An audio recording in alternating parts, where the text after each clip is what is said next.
Entretien du bassin, que faire en automne? 1. Les poissons. 2. Matériel et bassin. 3. Les plantes aquatiques. 4. Le mot de la fin avant l'arrivée de l'hiver.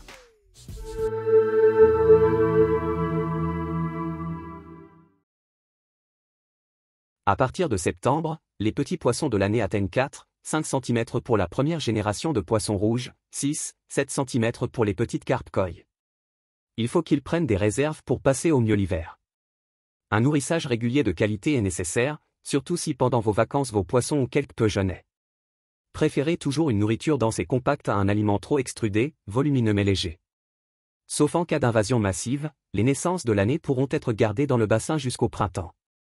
Une sélection naturelle et une certaine mortalité constatée dans les jeunes de l'année réduiront leur nombre. Vous pourrez faire au printemps une sélection des poissons que vous souhaitez garder. Vous pourrez toujours faire des échanges ou proposer ceux qui vous restent en trop.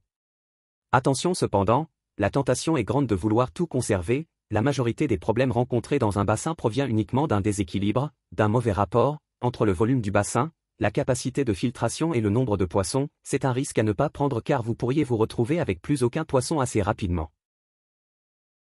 Les poissons vont manger jusqu'à ce que la température de l'eau du bassin se rapproche de 10 degrés Celsius pour les koi, 8 degrés Celsius pour les poissons rouges et autres variétés. Ce sont eux qui décident de ne plus manger, alors pas de précipitation ni d'anticipation, ils ont encore besoin de prendre des forces pour passer l'hiver en pleine forme.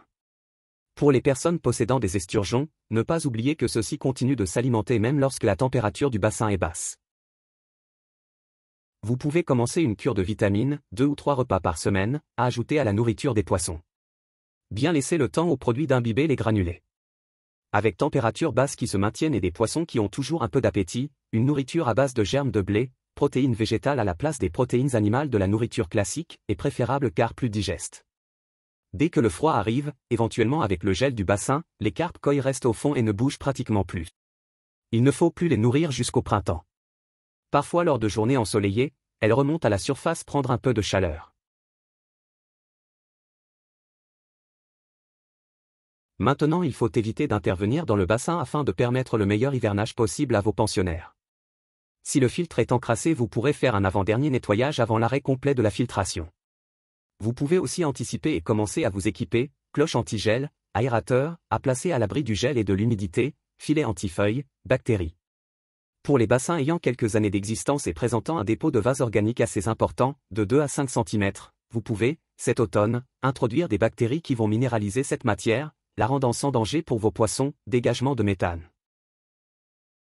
À partir du moment où les poissons cessent de s'alimenter et uniquement à partir de ce moment-là et à partir des premières gelées, je vous conseille de couper la filtration. On peut nettoyer le filtre avec une solution d'eau de javel et les pompes peuvent être plongées pendant 24 à 48 heures dans un bain de détartrant spécifique, produit Ose. Ne jamais mettre au sec la pompe, vous risqueriez de faire craqueler les joints d'étanchéité. Il faut purger et vidanger le circuit d'eau. Les filtres ainsi entièrement nettoyés, rincés et désinfectés sont prêts pour le printemps, ils doivent rester au sec pendant toute cette période. Au printemps vous n'aurez plus qu'à ajouter la zéolite et des bactéries de démarrage pour le rendre à nouveau opérationnel. Les UV doivent aussi être nettoyés, vous pouvez en profiter pour démonter la gaine de quartz, attention très fragile et chère, et changer la lampe UV afin d'avoir un appareil prêt pour le printemps. Rangez l'appareil UV dans un local hors gel sinon la gaine de quartz risquerait d'être abîmée. Le filtre sera entièrement nettoyé, rincé et désinfecté, prêt pour le printemps. Ainsi vidé et propre, il peut rester dehors, à sa place habituelle. Au printemps vous n'aurez plus qu'à ajouter la zéolite et des bactéries de démarrage pour le rendre à nouveau opérationnel. Le filet anti-feuilles est indispensable maintenant. N'hésitez pas à retirer les feuilles mortes au fur et à mesure. Leur décomposition et le dégagement de gaz au fond du bassin peuvent engendrer des intoxications pendant la période hivernale. Si vous n'avez pas de filet, utilisez une épuisette pour enlever les feuilles au fur et à mesure. La cloche antigel et son aérateur doivent être prêts à servir. Attention, les hérons peuvent se montrer plus entreprenants à cette saison, quand la nourriture se fait plus rare.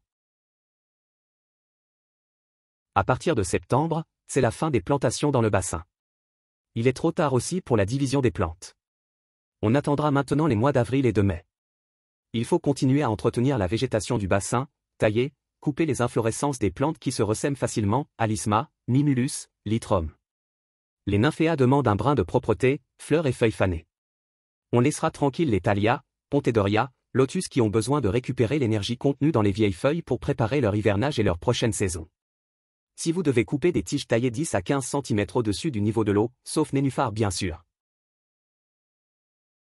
À partir d'octobre, il est temps de rentrer les plantes gélives, Cyperus, Écornia, Pistia, Nymphéas exotiques, ou de les mettre sur le tas de compost avant qu'elles ne se désagrègent et participent à l'envasement du bassin. C'est l'occasion de commencer à aménager le pourtour du bassin avec de belles vivaces, quelques arbustes. À partir de novembre, les plantes plus sensibles doivent être protégées, paillage, mises à un endroit abrité, profondeur suffisante, ou plus au sec pour éviter de pourrir. Toutes ces précautions permettront aux espèces suivantes de bien passer l'hiver. Il est inutile et risqué de rentrer les autres plantes aquatiques à l'abri dans une pièce hors gel par exemple. Les poissons et la végétation seront bientôt au repos, il convient de ne plus perturber l'équilibre du bassin. Les systèmes antigel sont en place, les filets également afin d'éviter toute pollution des jardins aquatiques par les feuilles des arbres. Il convient de retirer les tiges mortes et feuilles des plantes aquatiques.